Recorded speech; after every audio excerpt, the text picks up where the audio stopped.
Kulolchilik kishidan ulkan qobiliyat hamda mehnat, umuman olganda o'ziga xos san'atni talab qiladi. Shahrisabz shahrida yashovchi 68 yoshli otaxon Xursand bobo Eshonqulov haqida so'z ketganida, uni taniganlar musiqa bilan kulolchilikni uyg'unlashtirgan san'at ishnavandasi deb aytishadi.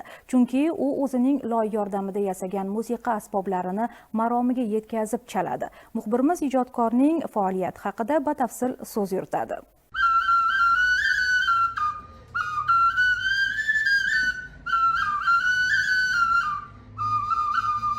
Xursand boboning aytishicha, avvallari u musiqa sohasida ham faoliyat yuritgan, qo'shiqlar aytib, turli sozlarni ko'ngildagidek chalgan.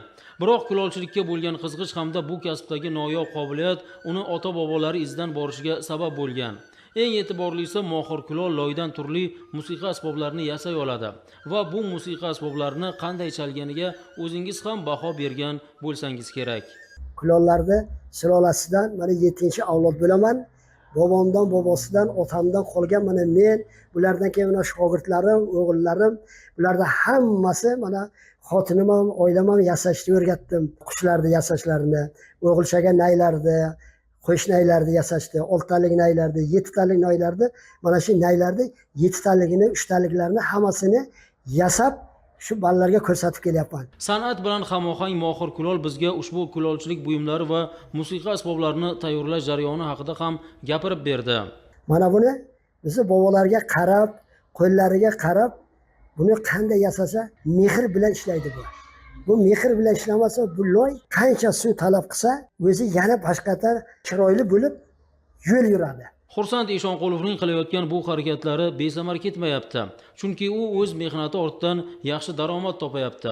Ko'pdan ko'l bo'lur deganlardek minglab kichik mahsulotlarning arzon narxlarda sotilayotgani millionlab daromad manbaiga erishishni ta'minlamoqda.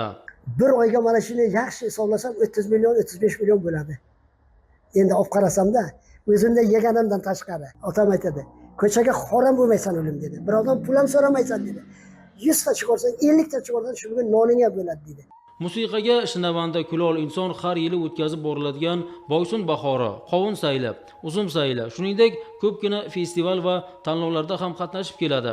O'z navbatida farzandlari ham o'z otalarining izidan ergashib, kulolchilikka mehr qo'yishgan. Ishonamizki, ularning bu ezgu an'anasi katta natijalar bilan yanada bardavom bo'lib boraveradi.